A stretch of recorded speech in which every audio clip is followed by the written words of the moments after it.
8 पूर्व भारतीय सैन्य अधिकारियों को कतर ने दी मौत की सजा। कतर के शासक का पीएम मोदी खूब करते रहे मान सम्मान, अपने सैन्य अधिकारियों को बचाने के लिए कुछ नहीं किया। कतर ने भारत के 8 पूर्व सैनिकों को सुनाई मौत की सजा।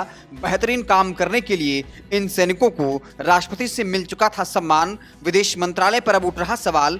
गोदी मीडिया, जो भारत के प्रधानमंत्री का सभी देशों के साथ अच्छे संबंध होने का करती है दावा, पीएम मोदी के हर विदेशी दौरे का जमकर करती है महिमा मंडन, पीएम मोदी को बताती है बिग बॉस। उनके रहते ही भारत के 8 पूर्व सैनिकों को कतर ने सुना दी मौत की सजा। नेवी के पूर्व अधिकारी थे 8 सैनिक, कतर सैनिकों को देते थे प्रशिक्षण। पिछले साल ही किया गया था गिरफ्तार। विदेश मंत्रालय ने दिलाया था परिजनों को राहत का भरोसा, पर अब कतर की सरकार ने सुना दी 8 सैनिकों को मौत की सजा। अब तक कतर सरकार ने सैनिकों पर लगे आरोपों की नहीं दी जानकारी। संसद में पिछले साल उठा था इन सैनिकों को लेकर सवाल। कांग्रेसी सांसद ने विदेश मंत्री से पूछा था सवाल। मंत्री जी ने दिलाया था संसद को भरोसा, पर इसके बावजूद भी सरकार पूर्व सैनिकों को राहत दिलाने में रही नाकाम। पीएम मोदी कतर को फीका जीतने के लिए देते हैं शुभकामनाएं। G20 में कतर के राष्ट्रीय अध्यक्ष की खूब होती है खातिरदारी, लेकिन अपने ही सैनिकों को बचाने में हो जाते हैं नाकाम। खबर आने के बाद सरकार अब आ गई निशाने पर। सेना के पूर्व अधिकारियों का सोशल मीडिया पर फूट रहा गुस्सा। बीजेपी के दिग्गज नेता सुब्रमण्यम स्वामी ने भी मोदी सरकार पर उठाए सवाल। आखिर पूरा मामला क्या है, आपको पूरी कहानी बताएंगे। उससे पहले गुजारिश है, लॉजिकल समाचार को फेसबुक पर देख रहे हैं तो पेज को लाइक कर लीजिए, यूट्यूब चैनल को सब्सक्राइब कर लीजिए। मामला क्या है? कतर में गिरफ्तार 8 भारतीय नेवी के पूर्व अधिकारियों को वहां की अदालत में मौत की सजा सुनाई गई है। इसके बाद से यह मुद्दा भारतीय मीडिया और सोशल मीडिया पर चर्चा का विषय बना हुआ है। जिन भारतीय नागरिकों को सजा मिली है वे नेवी के रिटायर्ड अधिकारी हैं और पिछले साल अगस्त से ही कतर की जेल में हैं। कतर ने अब तक उन पर लगे आरोपों को सार्वजनिक नहीं किया। स्थानीय मीडिया में आ रही रिपोर्टों के अनुसार उन पर इजरायल के लिए कतर के समरमेन कार्यक्रम की जासूसी करने का आरोप है। हालांकि अब तक कतर ने इस पर कोई टिप्पणी नहीं की है। न तो भारत ने और न ही कतर ने इन लोगों पर लगे आरोपों के बारे में जानकारी दी है। विदेश मंत्री ने 8 पूर्व सैनिकों को राहत दिलाने का दिलाया था भरोसा। द हिंदू में छपी एक रिपोर्ट के अनुसार इसी साल 1 अक्टूबर को कतर में मौजूद भारत के राजदूत ने विदेश मंत्री से मुलाकात की थी, लेकिन मामले की संवेदनशीलता को देखते हुए दोनों ही पक्षों ने इस मामले में चुप्पी साधे रखी। बीते जून में गिरफ्तार पूर्व अधिकारियों में से एक की बहन मीतू भार्गव ने अपने भाई को वापस लाने के लिए सरकार से मदद मांगी थी। विदेश मंत्री एस जयशंकर ने उन 8 लोगों को भरोसा दिलाया था कि उन्हें राहत मिलेगी और उनके साथ पक्षपातपूर्ण रवैया नहीं अपनाया जाएगा। कतर के साथ लगातार राजनयिक बातचीत के बाद भी सेना के इन 8 पूर्व अधिकारियों को अब मौत की सजा सुना दी गई है। संसद में भी सांसद मनीष तिवारी ने उठाया था सवाल। बीते साल दिसंबर में लोकसभा में कांग्रेस नेता मनीष तिवारी ने विदेश मंत्री से सवाल किया था, जिसके जवाब में विदेश मंत्री ने इसे बेहद संवेदनशील मामला बताया था। कतर के कोर्ट का फैसला आने के बाद गुरुवार को मनीष तिवारी ने सोशल मीडिया पर लिखा, मैंने बार बार संसद के दोनों सदनों में ये मामला उठाया था।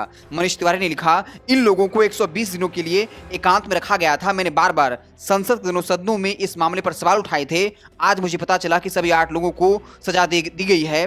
उनके परिवारों को अब तक ये नहीं पता कि उनके खिलाफ आरोप क्या हैं। यहाँ तक कि उनके वकीलों ने भी परिवार को ज्यादा कुछ नहीं बताया।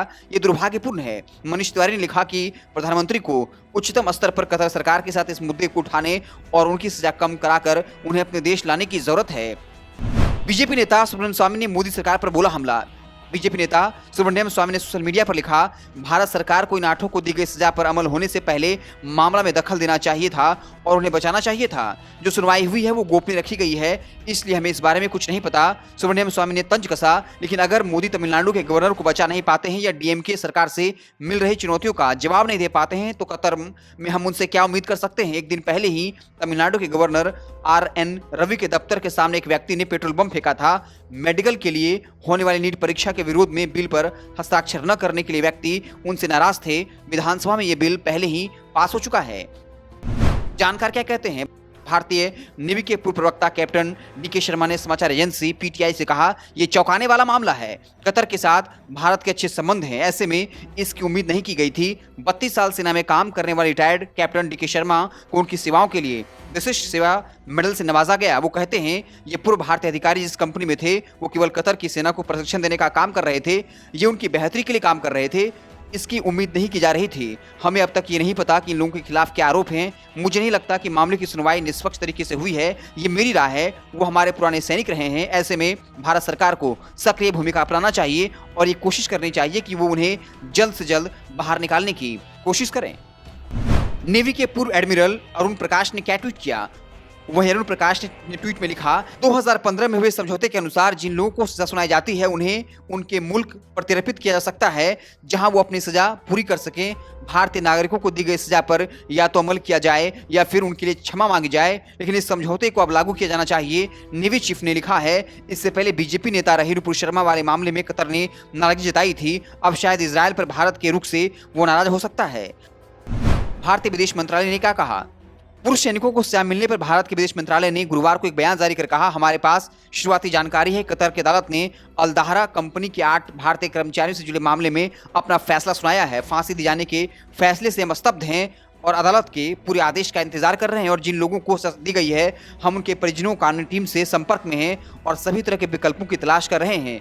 इस मामले को अपनी सर्वोच्च प्राथमिकता मानते हुए हम इस पर नजर रख रहे हैं। हम इससे जुड़े लोगों को कानूनी और काउंसिल मदद मुहैया कराएंगे और इस मामले को कतर प्रशासन के सामने उठाएंगे। लेकिन सबसे बड़ा सवाल है कि अब तक विदेश मंत्रालय कर क्या रहा था? क्यों अपने पूर्व सैनिक अधिकारियों को बचाने के लिए स्टैंड नहीं लिया गया, जबकि पीएम जो है वो फीफा जीतने के लिए कतर को शुभकामनाएं देते हैं। कतर के राष्ट्राध्यक्ष का G20 में खूब मान सम्मान करते हैं, कतर के साथ अच्छे रिश्ते बताए जाते हैं। तो फिर भारत सरकार ने अपने पूर्व जामाज अधिकारियों को बचाने के लिए कुछ क्यों नहीं किया? आपको क्या लगता है? कमेंट बॉक्स में अपनी राय जरूर दीजिएगा। बहुत बहुत धन्यवाद।